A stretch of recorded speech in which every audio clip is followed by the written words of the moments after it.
Hey everyone, Pastor Mike here, New Life Church. I hope that you're remaining hopeful and healthy as we go through these days of the concern with the coronavirus. And just had a few things I wanted to share with you today.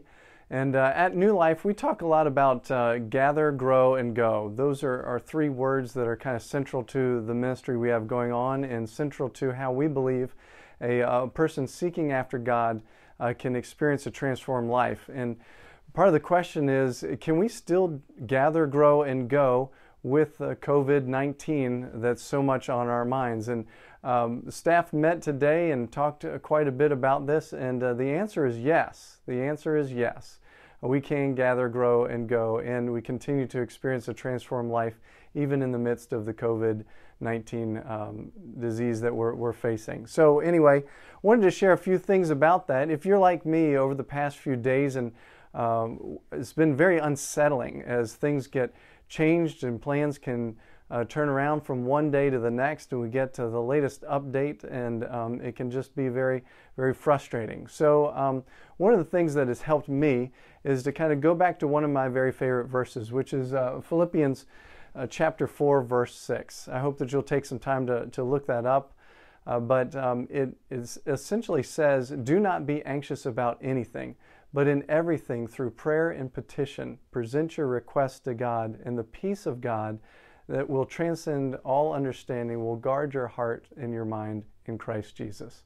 That for me is kind of a centering, kind of a grounding in the midst of where things seem so up and down and unstable, when plans can change within just an hour, and putting out fires and addressing different situations and scenarios. So hopefully that will be helpful to you. There are a few other things that we have talked about that might be helpful to you as well. One is worship.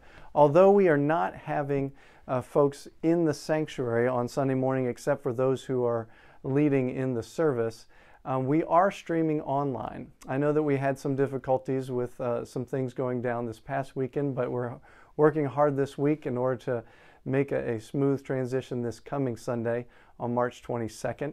And we hope that you'll go to newlifeumc.org, and right across the top of the website there is a banner, and it gives you three options. It gives you the option to go to Facebook, gives you the option to go to YouTube, and it gives you an option to kind of learn more. And so hopefully if you're in the Facebook family, you can go to that spot and watch it and stream it.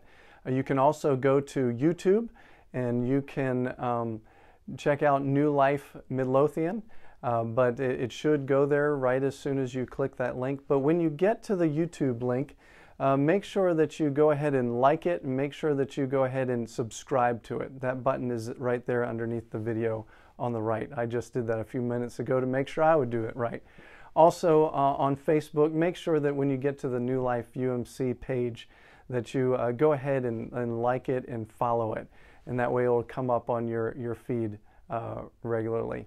Also, another thing that we can do to remain connected, to gather, to grow, and to go is to, we're thinking of setting up, or we are setting up, a needs network. How can we be mindful of people around us who might be in need, or if you are one who is in need, this has caught you off guard, and suddenly income is not where it was, or you are unable to make it out and get groceries, or whatever the scenario is, we want to help the needs get hooked up with the people who can help bring some resolution or some solution to those needs. And so one way to do that is to, if you have a need or know of someone in need, or if you have something that you can offer, whether it's time or it's a talent or an ability, if you'll email that to help@newlifeumc.org. Once again, that's help@newlifeumc.org. Whether it's someone that you know that needs help, you need help, or something that you can help with, that would be a great way that we can kind of connect during this time when we're away. Another is to be mindful of your neighbors, to be concerned about those in your immediate surroundings. We can often look out for those who may not have their regular connections in life and not available to their regular networks, and we can be that. Jesus often was heading towards those who were in need. And as followers of Jesus, we want to do the same.